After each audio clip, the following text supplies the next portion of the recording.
Hi and hello there, Taurus. Welcome. Ayun nga wala tayo ditong gender ha, babae, lalaki, LGBT lahat ay welcome. Puwede rin pong i-switch ang mga roles dahil possible magkapalit-palit dahil general reading ito. At the end of the day, lahat ay may free will if you want to claim the messages at gawing guidance ninyo or not.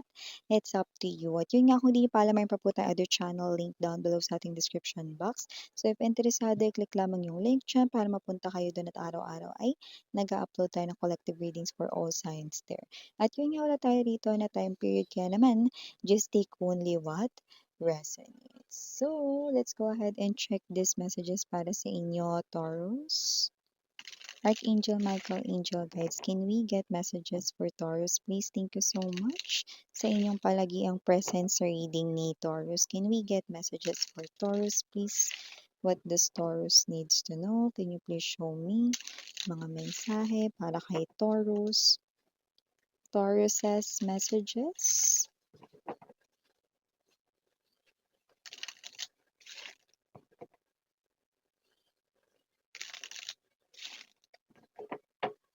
Okay, so let's go ahead and check these messages para sa inyo. Pero ilatag muna natin lahat ng mga energy sa ating table. First, you've got the Five of Coins. You also have here the Eight of Wands. Nandito din present ang full energy. Andito din Ten of Coins. Wow! We have here the Two of Swords. Present din Temperance energy. Bottom of the deck, we have the Justice, the Lovers, and the Page of Cups energy. But for some reason, no, gustong ipakita sa atin, may permission to see what's next, the High Priestess. Okay. Okay, yan. Sorry about that commercial mga babes. I need to attend lang some kind of call, no? Pero ito yung mga mensahe para sa'yo, Taurus. So nakita ko dito ng energy, no? Maaring nafe-feel mo na nababawasan yung pera mo or parang feeling mo konti na lang yung laman ng wallet mo or yung nasa bank mo. Yan man ay nasa iyo rito ATM account, online banking, no? Or sa mga wallets ninyo, yung mga parang mga wallet ninyo sa inyong mga phones, okay? So yan, nakikita ko rito na huwag mag-panic. I'm seeing na maa-attract ninyo rito ang money from Five of Coins. Voila! You have the Ten of Coins energy.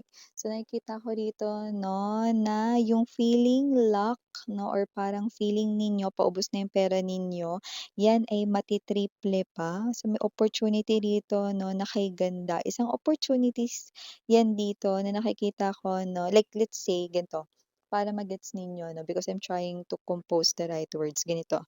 Puwedeng isang opportunity lang 'yan, pero triple na yung sahod or yung pera mo ngayon or yung triple yung sahod na makukuha mo diyan or triple ng sahod mo.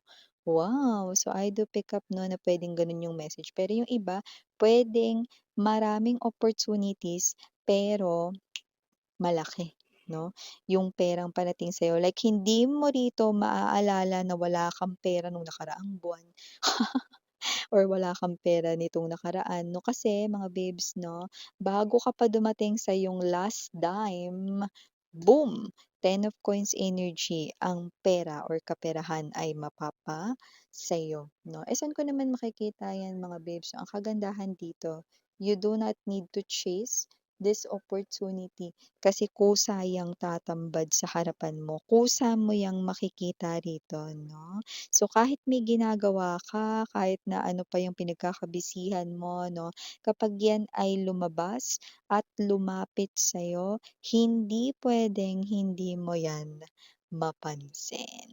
Yun 'no, isa yang magandang balita sa'yo, Taurus 'no. At siyempre iba pang mga mensahe, Eight of Wands energy, Two of Swords. Meron kang message dito na dati iniintay mo na matanggap yan. Okay, so puwedeng 'yan ay message sa someone na puwedeng nagkaaway kayo, hindi nagkaintindihan 'no, someone dito na posibleng difficult na ma-understand 'no, may gano'ng klase ng energy. It could be anyone 'no, pero kung ano man 'yan, iniintay mo rin sana yung mensahe niya rito. Pero ngayon, darating na yung reply or response niya sa'yo or siya mismo yung magme-message sa'yo pero with the Two of Swords energy hindi mo alam. Hindi mo na alam kung paano mo yan re-replyan, like let's say hindi mo alam kung paano mo yan sasagutin or ano ba dapat yung gagawin, sasagutin pa ba yung message or 'wag na lang. So nakikita kitang mauuwi sa ganong klase ng sitwasyon, 'yan 'no. Okey lang yung mga besh, hindi mo naman kailangan na mag-reply agad o hindi mo naman kailangan na magmadali dito 'no, puwede mo naman na pag-isipan 'no, kung talaga bang, dapat mo pa bang replyan ang mensahe na 'yan 'no. Kasi nakita ko rito ang tagal ng iniantay mo, eh, 'no. And finally, darating na yung mensahe na 'yan tapos eto ka sa punto na hindi mo alam kung dapat mo pa bang replyan 'yan or what, okey? So, it's okay. So, maliban diyan may iba ka pang mensahe, full card energy, temperance, two major arcanas right in here, indicating na meron dito na, "Baby, you're my destiny." Yes, you and I 'no, are meant to be. Definitely meron kang ka-meant to be dito, Taurus. At sa nakikita ko rito 'no, matagal mong hinintay itong tao na 'to, but you're peaceful in your heart 'no. Ikaw yung klase ng energy na kahit na single Taurians ka, kahit na parang umaandar rito yung mga taon nagbi-birthday ka 'no, alam mo yung kampante ka sa puso mo na one day darating talaga yung person kahit anong mangyari talagang ibibigay ni God sa'yo yung person talaga na nakatakda talaga for you. And finally, full card energy. Galing siya sa malayo, puwedeng nakatira sa ibang bansa or dun tumira kasi dahil sa work niya. Pero nakita ko dito ng iba, hindi naman galing sa ibang bansa pero puwedeng malayo 'no, physically far from you. Yun ang nakita natin dito. But definitely this person is lively, this person here is jolly and no dull moments kapagka nagkaroon na kayo ng koneksyon ng taong ito. Maaaring magsimula daw kayo sa friendship at nakikita ko na ito ay lalalim 'no. Maaari rin mga babes 'no, na parehas kayo ritong mapagmahal sa mga hayop. Puwede rin na may alaga rin kayo parehas na pets kung meron. Yung iba puwedeng wala namang pets na alaga, pero puwedeng mapagmahal sa mga animals, 'yan 'no. So may gano'ng klase ng energy. So parang wait is definitely worth it. Eto na siya, you know, definitely siya yung padala talaga ni universe na the one destined for you, you know. Yung iba sa inyo mga babes 'no, ngayong December mo na yan mami-meet 'no, yung iba, yes 'no, gano'n kaaga 'no. Hindi lang si Santa ang coming to town, kundi pati siya. Pero yung iba, yes, mami-meet niyo ito 'no, bago magkalagitnaan ng 2026.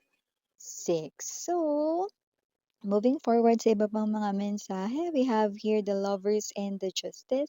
I do see someone here could be spying on you, someone here who is in complicated situation. Panitingin lang sa'yo dito kasi may kakoneksyang iba. Baka may asawa na to because I'm seeing a ring. It could be a wedding band no, sa kanyang finger. Pero paano na to? Lagot na dahil nahuhulog ang loob niya sa'yo at wala kang kaalam-alam dito. This person here is nakikita ko ito sa mga tingin niya, yes, meron talaga siyang pagtingin sa inyo. Sa mga kilos, sa mga galaw niya rito, maaaring kasamahan mo 'to sa trabaho, sa nakikita ko rito, 'no? Alam mo yung energy na kinikilig-kilig siya deep down inside, 'no, pero alam niyang mali itong klase ng koneksyon na ito and ikaw wala ka namang alam na may gusto siya sa'yo rito. Pero nakita ko rito, alam mo that with the Justice card energy, meron siyang asawa or yung iba puwedeng meron siya ritong girlfriend or boyfriend 'no. Pero wala ka talagang kamalay-malay na gusto ka niya, ngayon, oo. Question is, malalaman ko ba miss yan na gusto niya ako?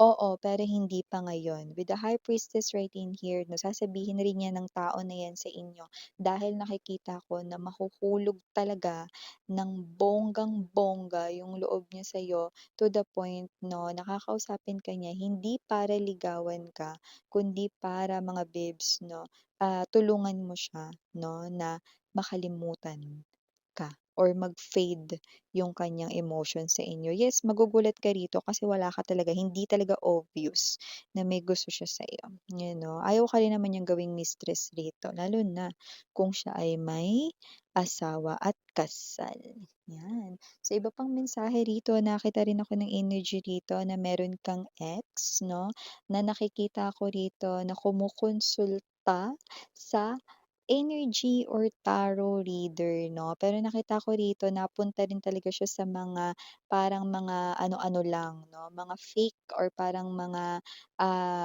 hindi talaga 'no, as in tarot reader 'no. So nakita ko rito na itong person ninyo 'no is someone na kahit na, meron na siyang napuntahan na isa, kumukonsulta pa siya ulit, naghahanap pa ulit siya ng iba 'no, dahil kung sino man 'tong person na ito na nakikita ko dito na desperate na talaga siya rito 'no, para malaman kung may babalikan pa ba siya, okey? So, hindi siya naniniwala sa mga tarot or energy readings, pero alam niyang naniniwala ka dito. So, parang, maaaring may mga instances na tumutugma sa kanya yung mga napapanood niya kaya parang naghanap siya rito, eh, kaso napunta siya sa hindi talaga legit na tarot reader 'no. So, nagkapera yung reader. Tapos siya maaaring nabigyan ng maling guidance. So, nakita ko rito na siguro kasi marami na siyang napuntahan, eh. Siguro hindi niya talaga mahanap yung sagot kasi hindi naman talaga mga tunay na mga energy or tarot readers yung mga yun, okey? So, possible na siya ito na nami-mislead. Kaya kung sino man 'tong ex mo na ito na magpapatuloy pa rito na yung paghahanap niya pero ang maganda, okey, meron siya ritong matatagpuan na legit na reader 'no at nakikita ko na mabibigyan siya rito ng proper guidance 'no. Pero medyo nakikita kong masasaktan siya. I'm seeing a black candle 'no. Kasi parang ito yung klase ng energy 'no, na binibigyan ng kasagutan pero alam mong, yung energy is wala ng patutunguhan. Like let's say, maybe ang sabihin na talaga ng reader sa kanya is that, "Wala na, eh, wala ka ng babalikan kasi meron na siyang minamahal na iba o kasi naka-move on na siya sa'yo." 'Yan. So in other words, mapupunta siya rito 'no, doon sa legit na reader 'no, pero masasaktan siya doon sa truth na malalaman niya. Yeah. Okay. So, may iba pa tayong mensahe rito 'no, meron din ditong energy kung saan meron ditong person 'no, kung saan itong tao na 'to 'no, ay may ipapakisuyo sa yung pabor. Pero itong pabor na 'to 'no, hindi yung favor na parang maliit na bagay lang 'no.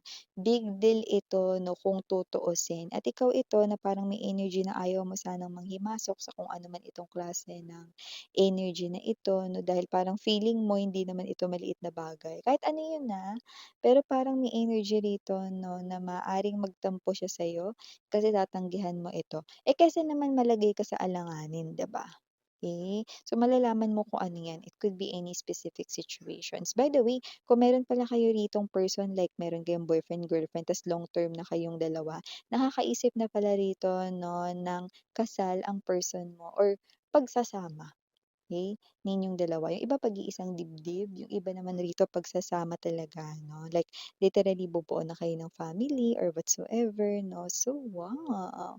Just take only what resonates. So, ito yung mga mensahe right here for you, Taurus. Again, I'm Mariana Oni, sarang ngayong love and light. Annyeong.